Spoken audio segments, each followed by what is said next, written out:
Well, joining me now to discuss some of the issues that were raised over the weekend is Uthman Badar, the Australian spokesperson for Hizb ut-Tahrir. Thank you very much for your time. You denounce democracy. You want fundamentalist Islamic law to spread across the globe. Your organisation has a fuzzy position at best on violent resistance. Why shouldn't Australians treat you, view you with fear and suspicion? Well, thanks for having me, Tracy. Well, I think I don't want to probably respond to some of those sound bites. Our positions are very clear in terms of democracy, in terms of what we're doing here in Australia, and that our primary struggle really is in the Muslim world.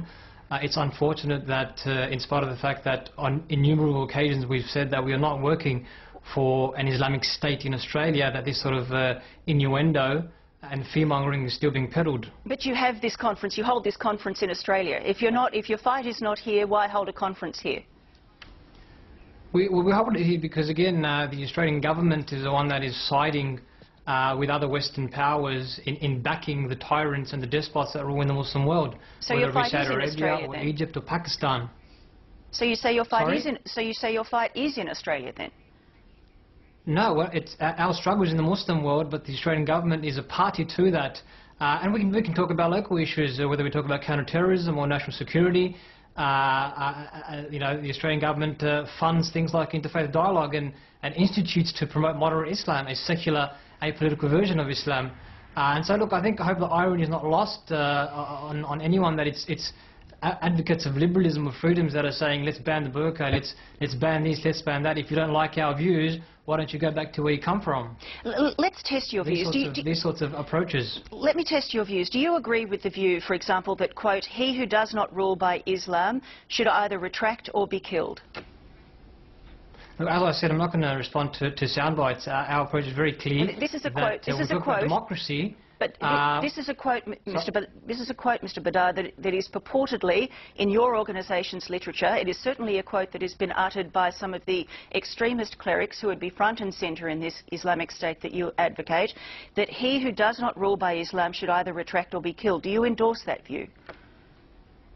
Look, again, as I said, unless we're going to extol a good portion of our literature, there's no point in taking out phrases like that. I said our approach is very, very clear. Our approach is very, very clear that let's be honest with each other. Are you afraid to answer views. that question? There is a very clear difference between a man-centric worldview and a God-centric one. And when we do talk about democracy, I think, again, we should be honest with each other that it's quite hypocritical on the part of Western governments to have all this talk about democracy while supporting dictatorships and tyranny in the Muslim world. That's where the issue is. All right, so you're not going to answer that question. Let's see.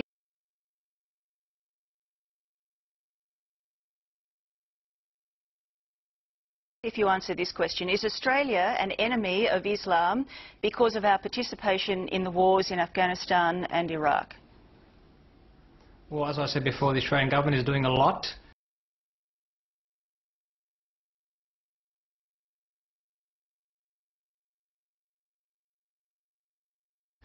In the Muslim world, it's doing a lot here to act as an enemy and to do what it can against Islam, and that's why one of the talks in our conference was about this. But I want to make a very clear distinction that I think the masses, the common man on the Australian street, has great potential and by and large are well-intentioned people, but it's the systems and the policy, the government policy that is derived therefrom where the problem occurs. So the Australian government is an enemy of Islam, you say? The Australian government has policies that are anti-Islamic, that have very clear agendas, and that support tyranny, despotism, things that affect human beings. I hope people can be empathetic here, that this is not about numbers. This is mothers, fathers, children. As I said, Nick Sherry was in Uzbekistan earlier this year, furthering bilateral relations with Uzbekistan. The Uzbek regime is better known, really, for political suppression of Muslims foremost. We should be empathetic about these things.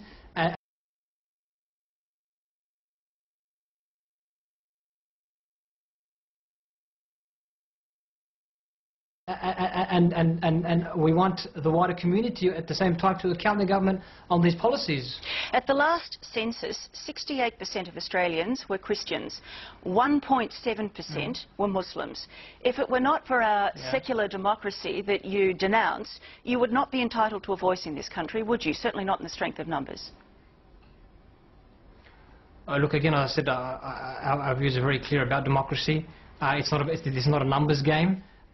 We need to be clear that there's different opinions. But can you address the question? Because by any perception, you are exploiting the very freedoms that you exhort your followers to reject. So what, expressing a different opinion is to go against the freedoms that we're given here? Because is that what it? I'm saying is, if it were not for our secular democracy that you have denounced, our secular democracy that you say is a dying form that you have denounced, you would not be entitled to a voice in this country, would you? For example, under the old Taliban rule in Afghanistan, what do you think would have happened to 1,000 Christians who tried to assemble in a hall and preach an anti-Islam message? What do you think would have happened to them? Well, I think that question should perhaps be directed to the CIA and the Americans who put the Taliban in place in the first instance. I'm asking you, what do you think would have happened to them? Well, I'm not going to comment about specific situations that I have no specific knowledge about. I said, let's talk about our reality here. The reality here is that we're being very clear, we have different views, let's discuss them, let's have robust discussion, and the response is, well, why don't you go back to where you came from, or let's ban this and ban that. And I guess the argument is... and I guess the argument is... Well, I think the people will make their own argument. I guess the argument... It's very, very clear. We're saying our work is... We're saying our work is in the Muslim world, and that the connection here is that Western governments are playing a very negative, a very repressive role in the Muslim world. And everyone should be concerned about that. Every single mum and dad and human being. The argument is that you are entitled to have a robust discussion because of the very democracy that you denounce. Well, what's wrong with us holding different views then, Tracy? Well, because... We're not violent, we're not telling anyone to harm anyone. We're saying we've got different opinions. Because it's a central plank of democracy and you denounce it. Do you not see an hypocrisy there? So I want to get this straight. So democracy says you cannot have a different view about democracy. That would be quite ironic, Tracy. You denounce democracy and you exploit the very freedoms that democracy gives you. Do you not see that? Is that not something you concede? We are being very... I think the hypocrisy is on the part of those who, on the one hand, say you got all these freedoms, but as soon as you come up with a different opinion, they want you to go back or to demonise you and to do all this fear-mongering. All right. We thank you very much for your time. You've certainly had an opportunity to express your view, I think. Uthman Badar there. Well, there was a vocal response today from Australians of varied backgrounds following the statements made at the controversial Islamic conference. Here's what some of them had to say. I grew here, not flew here. Okay, I'm 100% dinky-die Aussie. Our way or the highway. Because I guarantee you, if we went over there, we have to live their way, not our way. And so Muslims in the West have to question, do we?